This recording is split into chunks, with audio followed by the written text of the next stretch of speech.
truc que je dis souvent dans mes interventions, parce que je suis souvent interrogée sur évidemment la polémique des petits gestes individuels en matière d'écologie, est-ce que c'est suffisant, est-ce que c'est est-ce que c'est se moquer du monde, etc. Et je dis souvent, en fait, voilà, les petits gestes individuels, pour moi, c'est la base, en fait. C'est-à-dire que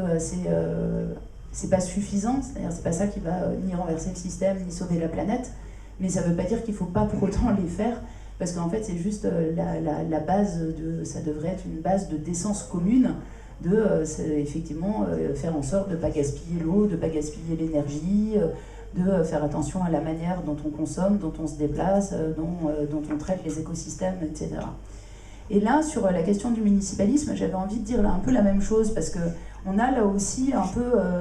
régulièrement ces discussions un peu polémiques sur le fait de dire, bah ouais, mais en fait, voilà, l'action locale, ça suffit pas, donc en fait, limite,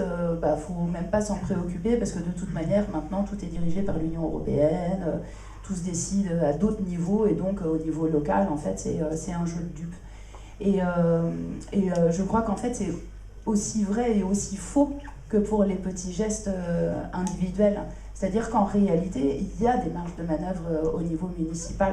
et on en voit des exemples tous les jours. Et certes, tout ne va pas être révolutionné à partir d'une ville du jour au lendemain,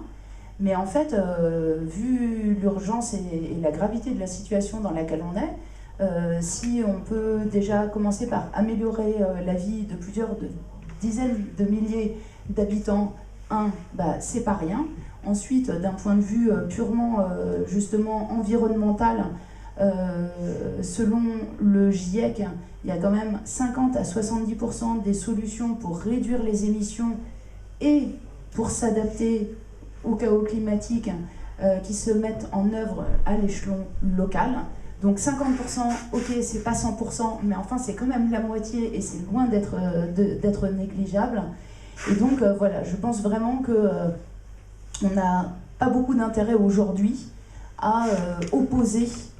l'échelon local, l'échelon national, l'échelon européen ou international, de la même manière qu'on n'a pas non plus intérêt à opposer les gestes individuels et l'action collective. En fait, les deux, aujourd'hui, sont nécessaires et on n'a plus le temps de se payer le luxe d'avoir à faire un choix entre les deux.